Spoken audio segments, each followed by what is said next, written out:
Fellas, say goodbye to Chuck Sherman the boy. I am now a man. I highly recommend you join the club. We are doing the wild thing all night. Acid house music. Hey, what's up, everybody? This is Sherm. Sherman, I cooked all this food. Is that all you gonna eat? General Sherman realized and understood the importance of house music. So, do you know anything about techno? No. Listen. Get it on. Hey, what's up, everybody? Welcome back to another brand new episode of Sherm in the Booth.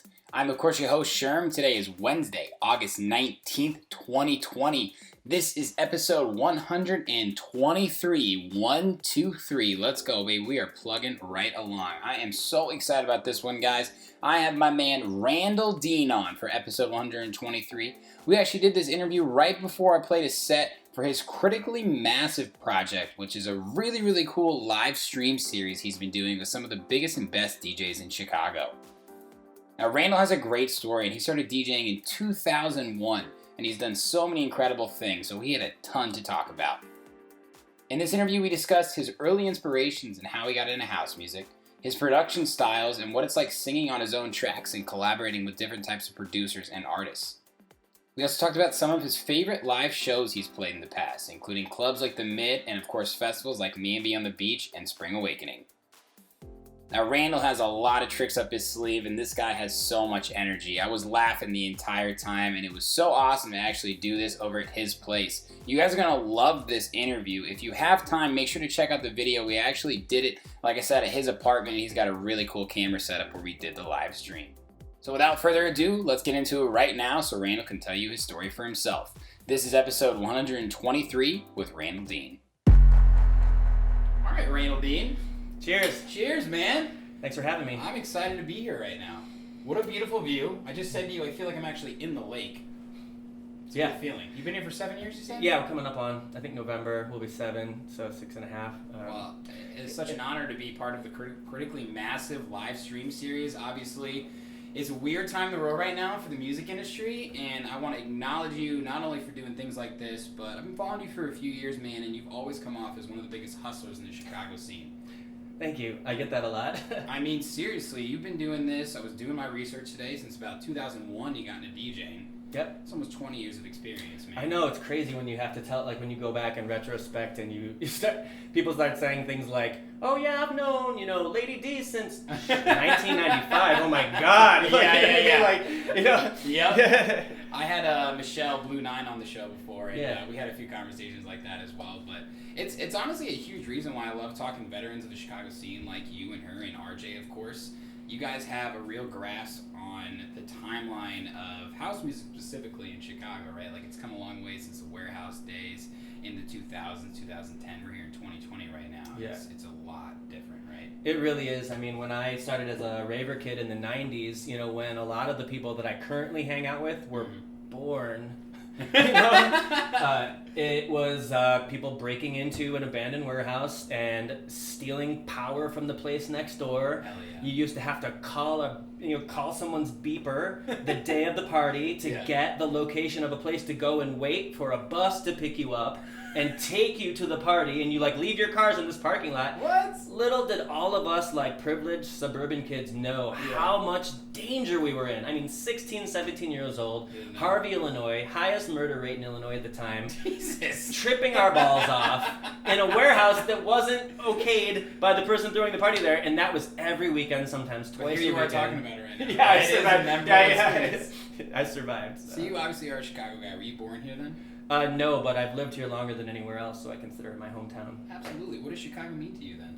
I mean, Chicago to me, it means home. I've got a song coming out that I'm making with Russell and another vocalist called Simone Green, and it's called My Home, and it's just all about how, one of the hooks is know that I may wander, know that I may roam, know that I may never leave Chicago, it's my home. Oh, I love that.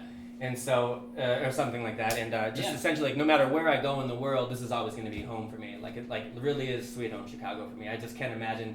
I mean, I'm sure I'm biased, but outside of the United States, barring that, but in the United Yeah. States, I think we've got the best skyline. We've got the best pizza. I think, I agree with those. I mean, Cheers to that, man. I completely I'm agree saying, with like, that. what else is there? Skyline and pizza. You know? Mhm. That's all people hear about in the cities of So America, right? that's why when we decided on a place to live, we had to have the skyline. I know it's a little far away on the camera now. It's but, honestly, it's quite beautiful from out here. yeah, definitely. But with telephoto lens, we've been able to get some really cool stuff. The other day, a couple of my friends were throwing a football on that beach right there, and with this telephoto lens, I was able to zoom right in on them. Oh, throwing you creep. And then I'm just kidding. I mean, it was during one of our live streams, and, Yeah, then, and yeah. then I took a phone video of the the live screen. Yeah. And I sent it to him like that was super creepo. I'm just like, hey, I'm like, nice throw. Nice actually bikini. That's pretty cool, though. I mean, Yeah. the technology in here, I feel like I'm really in a studio, and you obviously have taken this seriously for, it seems like a long time. When did you actually say, I'm going to do this, this is my career, this is what I want to do? Do you remember sort of that initial moment? With DJing or music With and all music, that? I mean, Okay. did DJing or producing come before then? You know, I grew up in live music. Started at age 15, 16, which is like the mid to 'Cause late you're a 90s. Singer. Yeah. Right?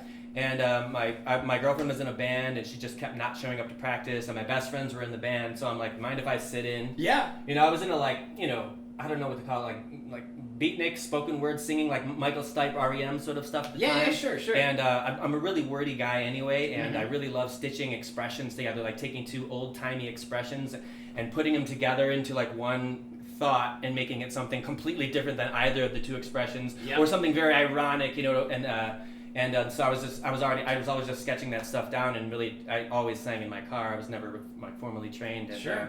And then I sat in with them, and it went really well. And so they kicked my girlfriend out of the band. And shortly after that, we were no longer going out anymore. But the music, it was funny. And so that was like the first, 10 or 15 years of music. Mhm. And then I got into digital stuff around 01, like right around the time of 9/11. Yeah. And it was like Reason was just coming out, but it was Propellerhead had this other one where it was like a 303, a 909, and an 808. I can't remember what it's called now. But it was just like this, it was like, holy crap. The only way to record it was to literally click one and then make a pattern. And it's like, I felt like I was doing punch cards with no computer programming machine. And for all of you guys who are old enough to know what that is. Yes. But anywho, and then I remember Fruity Loops, Studio came out. And this was like the first DAW that I had ever even heard of. I mean, outside of Pro Tools was like this, like Hollywood thing to anybody Seriously. like us. Yeah. And, started doing a bunch of stuff like that, but just, I showed it to some people who I liked, and I was just getting into DJ in 01. I bought my first set of decks, these two actually. And somebody gave me a really good piece of advice. They said, have you ever DJed before? And I said, no. And they're like, you might want to consider doing that first before you produce. And what year was this? 2001. Right. Because otherwise you won't really know your clientele. And at the time, I just people who were buying. There was no MP3s. It was records. Like you had to go and spend $12 on a record. Right. That was 1 out of 20 that you listened to in a record shop, standing on your feet with a greasy pair of headphones on your head, playing the records. And like so, every record in a DJ's collection, at least on a newbie, not the people who got these record pools, but if you're a new DJ, every single record in your collection represented hours of searching and like countless dollars. So like I got that, and like really I never really at the time the fans weren't going out and buying house music, and the people who were the big customers were DJs, and the guys basically said know your customer. Yeah. And so I got into producing, and I got sucked down that rabbit hole so much that then right at that time records were kind of taking a shelf to CDs, and I just put all that shit on my credit cards for records. I'm like not buying CD decks. I've So heard this story, yeah. I focused on digital what you music mean. and my live band for many years after that, until CDs went completely away, like literally gone. Yeah. And controllers just started coming out. And I'm like, all right, let me fuck with this Tractor program. And got that, and that was cool. Had some ups and downs with digital music and bands. I wrote a bunch of digital music, didn't back it up, lost it all. Damn. So just disenfranchised from the whole thing. I just started a band called Corduroy Shag and did funk music for like 5 years. No, it was like 3 years. It was like 3 years, yeah. And then after that band broke up, That's cool, though. Yeah, it was really. I mean, honestly, live music is my passion, and I really love writing and performing are my two passions. That's why I like DJing a lot, and it's a very necessary tool for the job, especially when you write the music that you like, the genre of music that you play, which I do. Certainly. So I'll never give up DJing, and I love it. And honestly, since I've been getting more into it, and having more masters over here playing on my channels, I've been picking up little things and really incorporating them, which has helped me become a better DJ overall. And so. It used to be like, oh, let me get a few records of warm up, and now I'm just like, I don't plan my sets. I just unless it's like Spring Awakening, for instance. Yeah. I planned my set for that because Sure. I don't know who's gonna come, so there's no way I could bring that much music. But B, if people are coming, it's because Randall Dean is playing, and they're coming to that to see me, or it's people who have never heard of me, and they're like, "What is this guy all about?" So I started building a catalog of music. I'll probably plan a set like that because I'll practice it 100 times until it's flawless. I understand. And you know, there's always room for you know. I have tools that I can apply to the trade to add some improvisational things to it, and I'm also trying to like start incorporating vocals in because I'm a vocalist. But it's becoming to do it any more than just a single microphone, which is already boring to me. It has become an extra set of gear that I need to buy. Like I have a looping station right now that that allows me to do like 5. It's the same one like Mark Ribbolette plays. You know, it's an RC 505. Love him. He's the god of it, and I've got that gear, but it doesn't plug into the gear that I have in a way that will allow me to do it in a professional manner. So it's a great toy that I'm tinkering with, but anyway, once I'm able to bring that in, I think the live element is going to be amazing. Like I love bringing live elements into the DJ set because that's what gives me my jollies. It's a differentiator too, man. I mean, that's incredible. You were talking a little bit about your influences. I don't even know if you realize it, but when I listen to your music, there's a lot of funk, disco, soul. Where do your influences actually come from? Whether it be an artist, an experience, whatever it might be. It's so weird because I came up in a place where it wasn't, I wouldn't say country music was popular, but like, my mom got me in the divorce. So I grew up on like 1980s chick rock. So like, I could probably sing like a Debbie Gibson song. If you just start playing like the first few bars, I haven't heard it since the 80s. Is this true? I could probably sing, I mean like Black Velvet. You know, I could probably go off on some Black Velvet right now. Anyway, that kind of shit. And and so I have no idea where the soul came from, but in my like impressionable years, like the early 90s, 92, right when like, well, they called it hip hop at the time, but now they call it freestyle, like that, like pump up the volume, and like groove is in the heart, and all that, like 1990s. It was played on B96 at the time, right? And they called it hip hop, and it's funny, they seriously did, and it was so borderline house that I didn't even know it. I really think that even though I grew up, I first came up, like I first started like really belting out in my car to stuff like, because I was still like late grade school when all that stuff was coming out. Sure. Like, you know, like CNC Music Factory was 7th grade for me. Love that. Yeah, right? And so it's such an interesting time in your life as a music listener, and you really grab hold of that time in your life. And you look back and I've been thinking about that so much, is the times in my life where music has really influenced me, like it does today, but it doesn't change my life. You know what I mean? Same. Like, kind of past that point now. Totally. And I feel like that 5th grade to 10th grade, even 11th, 12th, all through high school, it's like that music is what you go back to. It's where you draw inspiration from. I agree, and I think a lot of it, and maybe I can't speak for the youth of today, but for me, a lot of it has to do with the way the music industry as a whole has changed with how people consume music. Like, music industry as a moneymaker has completely flipped since when we were kids. When we were kids, it was the album sales that made all the money. And you go out and see a fucking U2 for $20. You know what I mean? And they made $1 million. But once digital music came out, and it was essentially like, I mean, what they could scrape together for people who would buy it and didn't get off Napster and all these other programs that were emerging, was that the shows started becoming the way they make money, merch and shows. Yep. That's true. Yeah, truly. Yes, I get you. But I'm sorry. Like, what? I lost my point. What were we just talking about? Well, it's really interesting because you were talking about when you used to go in the record stores and put on the greasy headphones. And I think there's a real visceral aspect to that made you. I mean, I don't want to take words out of your mouth, but influenced by that, right? Yeah. That's today, a kid listens to something on his AirPod that his mom got for him, and it's just some hip hop rap track that really doesn't resonate with That's exactly what I thank you for reminding me. So essentially, back in the day, That's what I do. Back in the day, it used to be like people would put out albums because it would take a long time and a lot of work. It couldn't just, it's not just like hit send and now that album is live like it is now for the record labels or independents. Sure. So it used to be like, wow, I got this album, like REM album, and I like learn every song, and I spend like 6 months listening to every beat and every bar and learning every word and every utterance. And I really nerd out on like the syncopation of the voice as a vocalist. And so.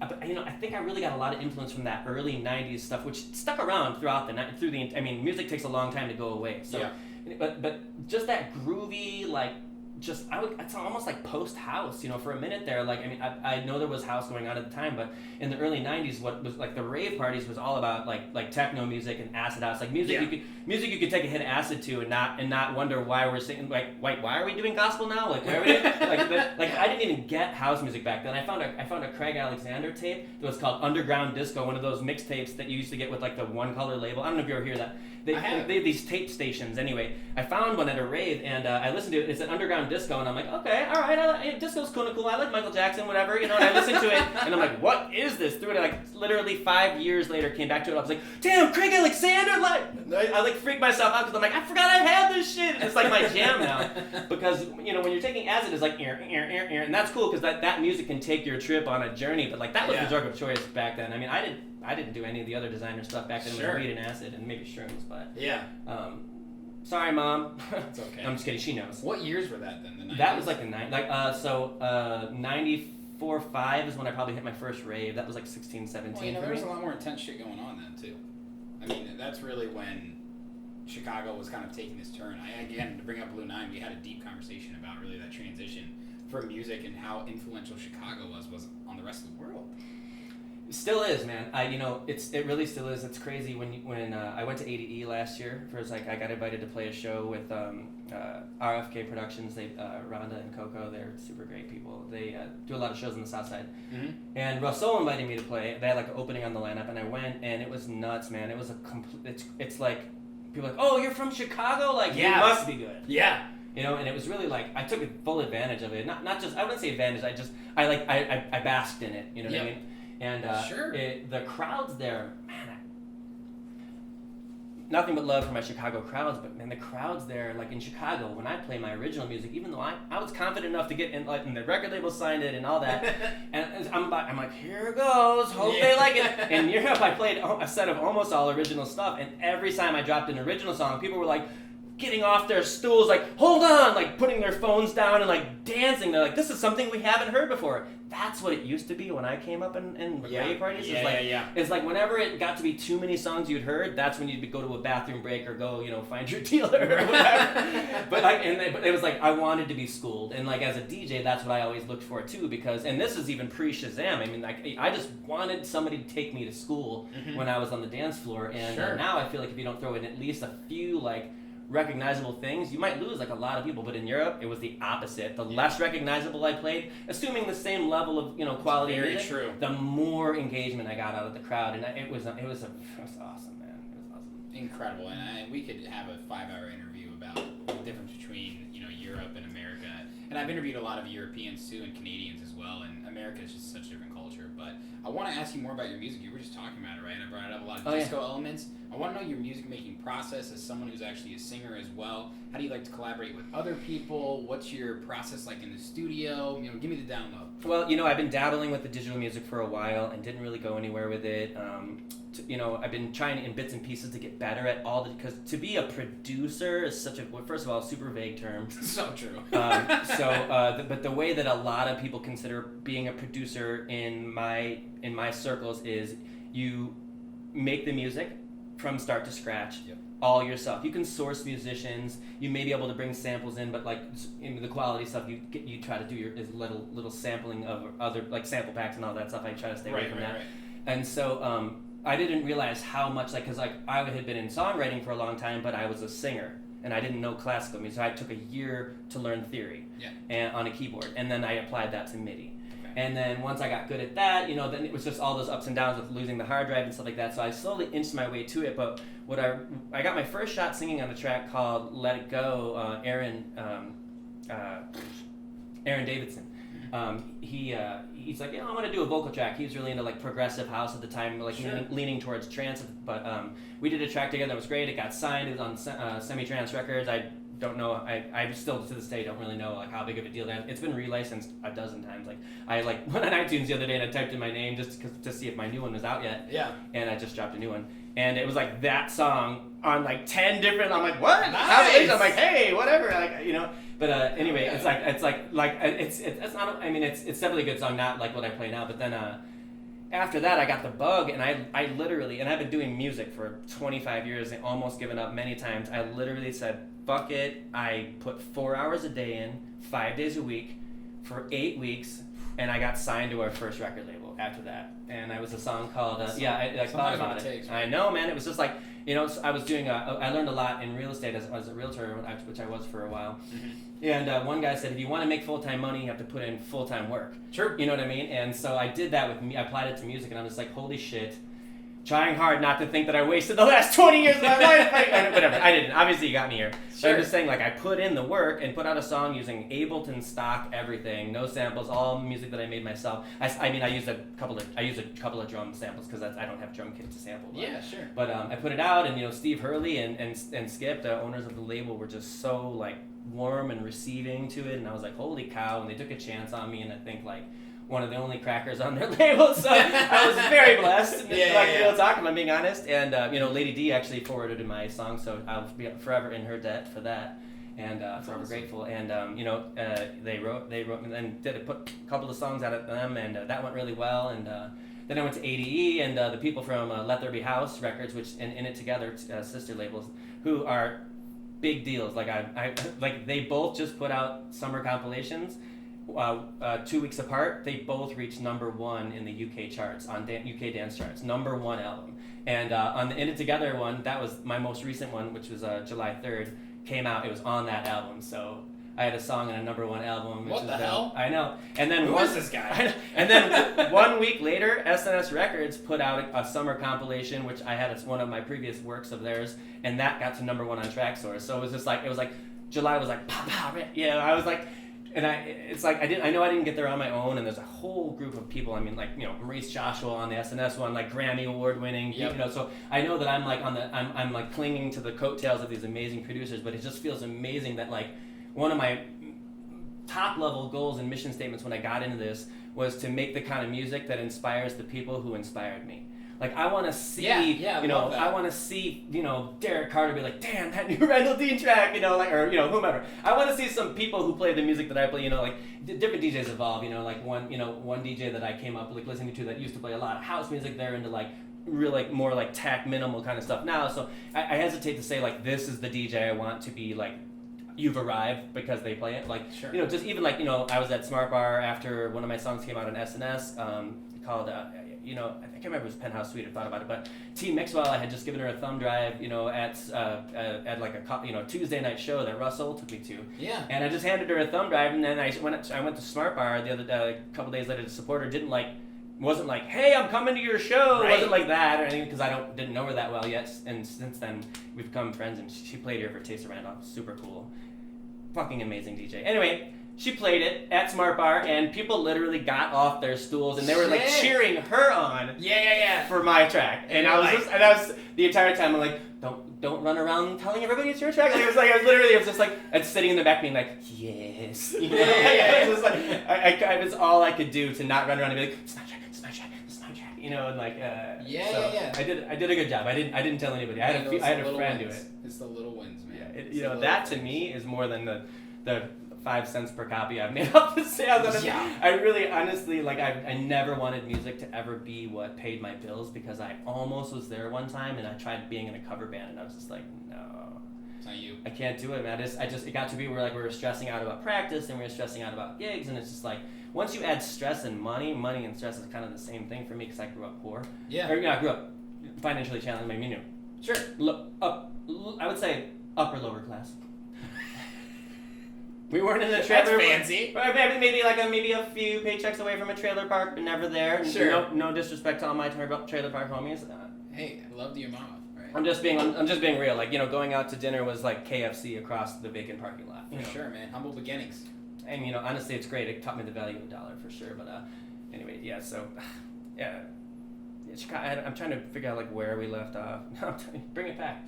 That's okay. I want to talk to you about your DJing abilities because whether you know it or not, I've seen you DJ actually a lot of times. Okay. I did a lot of stuff with the Afterlife guys and the Funky Entertainment guys when I actually first got to Chicago about 5 years ago, which seems like yesterday, but you know how fast time goes. No doubt. And you're always someone who is energetic, is just into it, and I love that about you because when you think about house DJs, you know, especially these techno DJs, right? Like I've been to Movement, I've been to Europe. And it's not just the techno DJs, but I do feel you. A lot of DJs. Right. Let's just say I agree. I don't want to pigeonhole techno because like I've seen some techno DJs who are like lit into it, and I love them even more for it. And for someone, and you mentioned Derek Carter, and Derek Carter has this quote that I think about every single time I DJ is, if you're not into it, why the fuck would anybody else into it? That is literally defines my like it's like exactly like if that's the one liner for like if somebody used to be like, why do you do that? I'm like, that's why. Because, exactly. I mean, if you're not into your music, why would anybody else? You know, I've been a manager of people before. I've been a lead man in a band. Like, you know, crowd engagement is a huge part of what my role has been in a lot of the music that I've done. Yeah. And well, first of all, the music that I play, I don't let it. If it doesn't make me do that, regardless of all of the responsibilities of a DJ, if a song doesn't make me want to park my car and start dancing on the side of the road, it doesn't make it to my playlist. Like That's a good threshold. I did a set one time at Betty's Blue Star, and back when it was all wax. And a kid comes in, and like the rush comes in, like the late rush, because it's a 4 o'clock, 5 o'clock bar. And the guy goes, oh, here comes the rush. Time to bust out your A-list. I'm like, dude, it's all A-list. I only brought A-list. You know, like, why would I be? This is not a hotel lobby. I'm only playing for an hour, dog. I don't have any B-list shit I'm playing. Like, what? Like, you do? Yeah. You know, and I literally, like, I've told that story before, and I know it has a little bit of, like a little bit of cockiness too. But that's not what I mean. I just mean like, why would you play anything else besides shit? You're just like, ooh, this is gonna make him dance. Ooh, this is gonna make him dance. You know, you can imagine like Grandmaster Flash telling his record book, like, yo, go get me that one that might make him dance. Yeah. Like, you know, exactly. Like, you know, it's so true, man. But I mean, you've had so much experience. I mean, some of the biggest festivals in Chicago, Spring Awakening, Mamby on the Beach, the entire club circuit. Can we get a moment of silence for the mid? R.I.P. But obviously, like, you've done your thing, man. You've learned so much. What are some of your favorite shows you've ever played? Okay, you know, first and foremost, it's definitely got to be the Spring. Thanks, baby. Spring Awakening. Last year, right? Last year and the year before. Last year definitely was the ultimate. So Randall, real quick, you've gone like this though. I mean, let's be honest, man. Like, it's never been. There's been some flat, maybe. It's been definitely some plateaus because sometimes, like, in order to get that going, it takes an amazing. It's like I always equate like making a new level or new milestone of success of whatever you define success as is like pushing a train. Most of the effort comes at the beginning.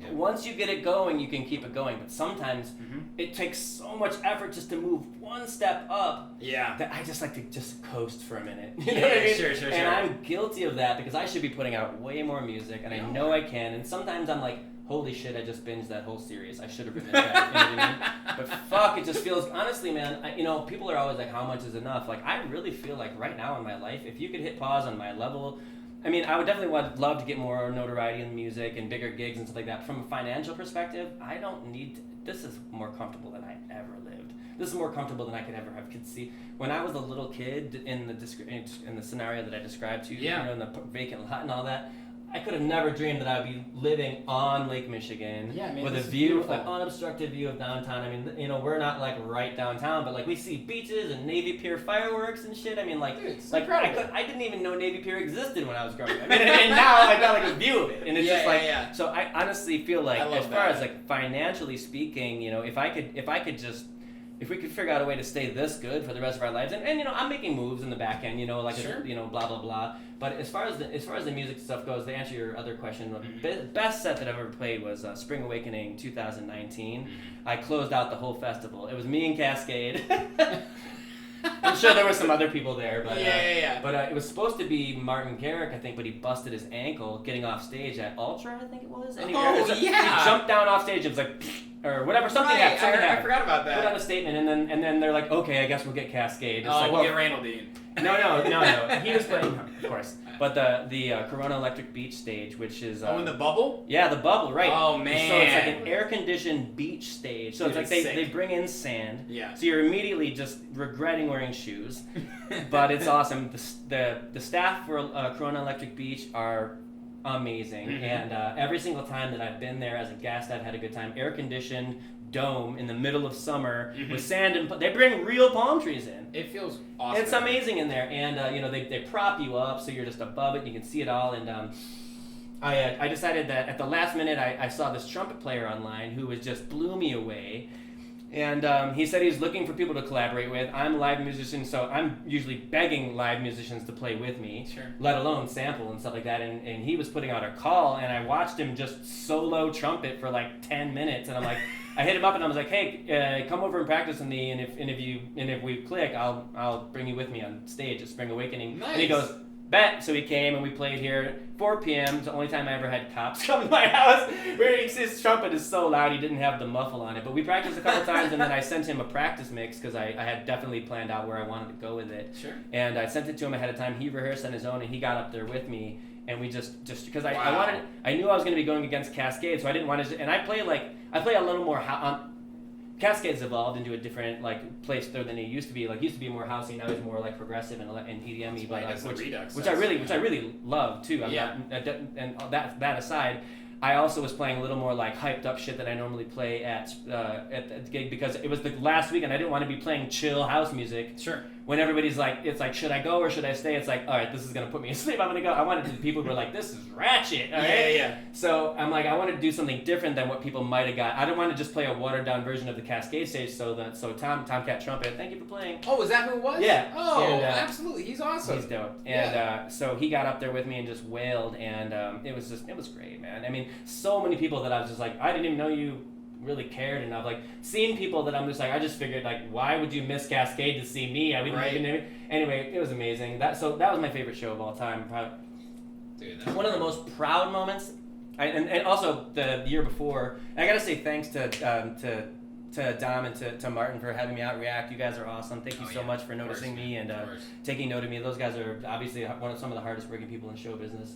That's so true, man. It definitely doesn't go unnoticed by the community, When I interviewed Dom Brown, man, that was one thing I commended him on. He gave me my first opportunity at Silent Disco at North Coast. Yeah. That was the first thing I said to him. Yeah. So I'm right there with you, man. And people like you and him, honestly, whether or not you want to group yourself with them, man, you guys are pioneers and you guys are leading it forward, so I commend you for that. And it's seriously doing things like you're doing here with Critically Massive. Yeah.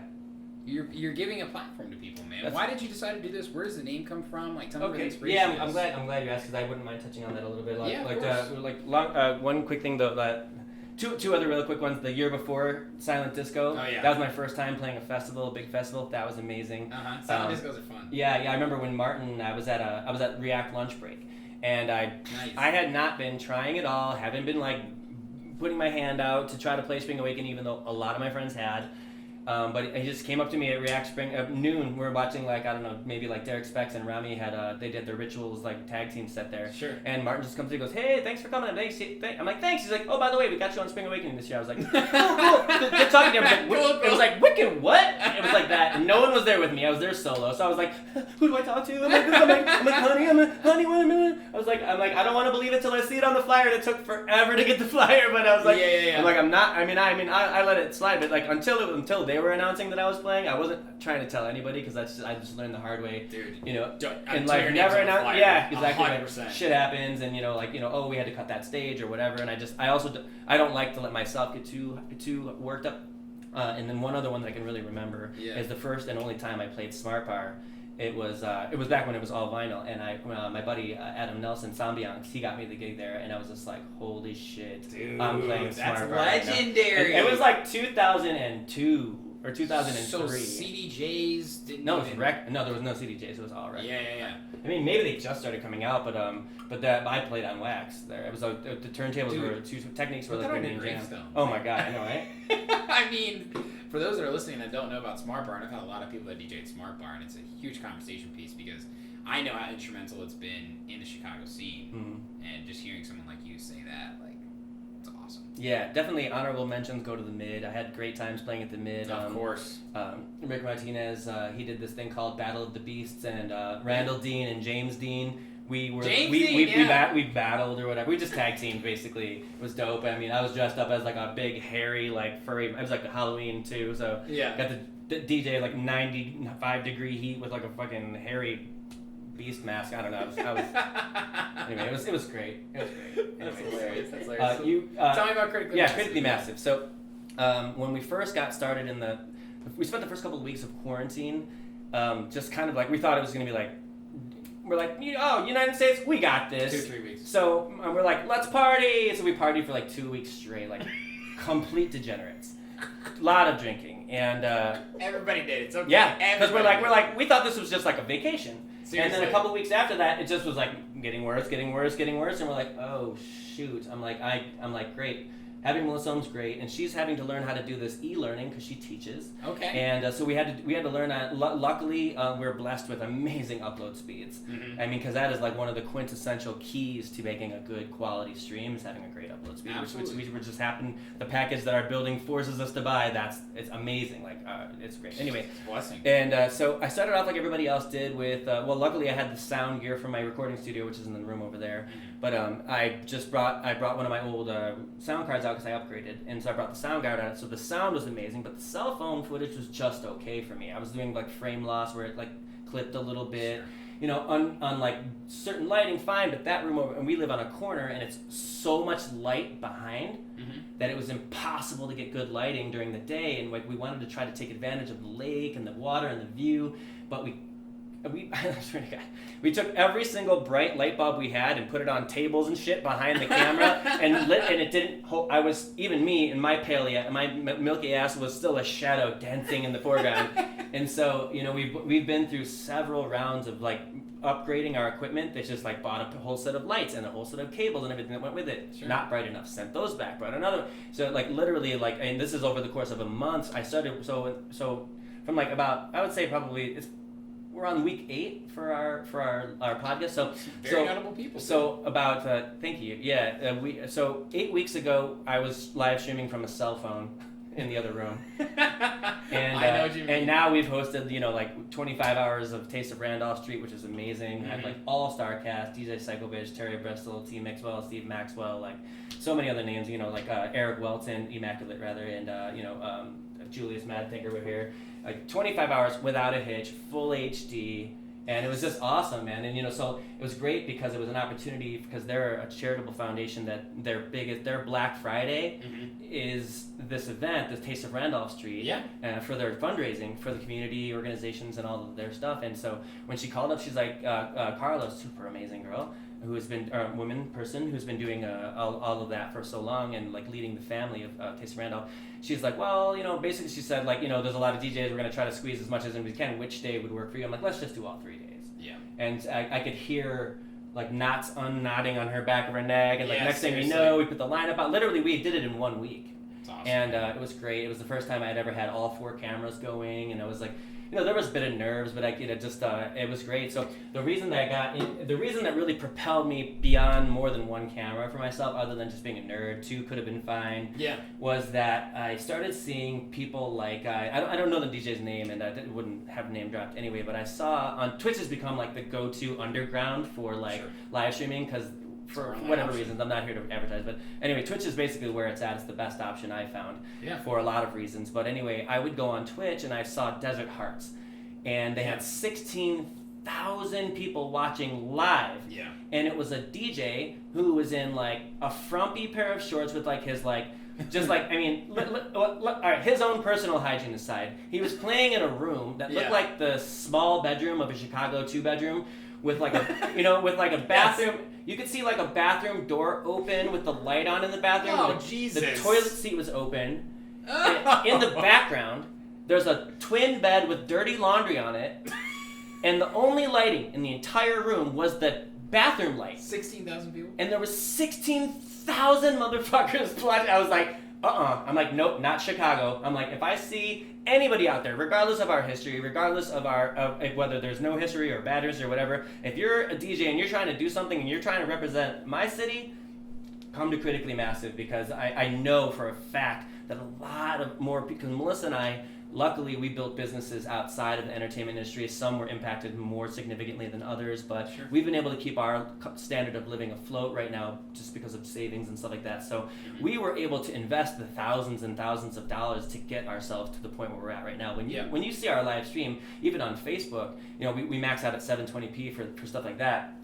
But it looks amazing compared to almost every other home setup you have. And there's a couple of clubs that do stuff that are are getting good too. That everybody has their own challenges and stuff like that. But I learned a lot from my friends over at Nocturne. Oh, I was just about to compliment them. Yeah. Honestly, Francois was like basically my mentor for like the more advanced stuff. Well, you really did a lot of research too, I noticed. And I actually played at Nocturne too, and they had it. I mean, first off, shout out to them because that venue is incredible. Yeah. But they really do have a well-oiled machine there, and I think you do too, man. From the technology right down to the staff, Miguel runs a tight ship there, and honestly, I honestly have not had a single bad employee experience. And we did a residence. I was doing a residency there for 6 or 7 months before the quarantine with Paul Johnson. So we were there at least once a month as professionals, but also patronized them several more times a week just because they're our local club. I mean, really nobody within a 5-minute to 10-minute drive from here is even close to how cool of a club they are. Staff aside and everything else aside, their club is amazing. Their sound system's amazing. I mean, they are really like a total package. And they take it seriously there. Yeah, they do. And so anyway, so I'm just saying, out of all those interactions, I've never had a single bad employee experience. At the very least, average. Just like, all right, that busboy is a good busboy, but mostly above average and beyond. They're just like, it's just nice when you see like, oh, the bar's getting a little overturned, the manager will jump in, and like Miguel never lets a customer wait more than a couple of minutes. Sure. It's just like you said, a very well-oiled machine. So anyway, the owner Francois, he taught me a lot of stuff that was beyond where like I was able to just trial and error my way through it. Yeah. I mean, not that anything can't be trial and error, but like. He was like, here, let me come over and spend like a couple of hours. And this guy who like runs a professional club, and he's like, let me come over after my shift and spend a couple hours fine tuning my machine. And he helped me get like the right machine for the job because shout out Francois, man.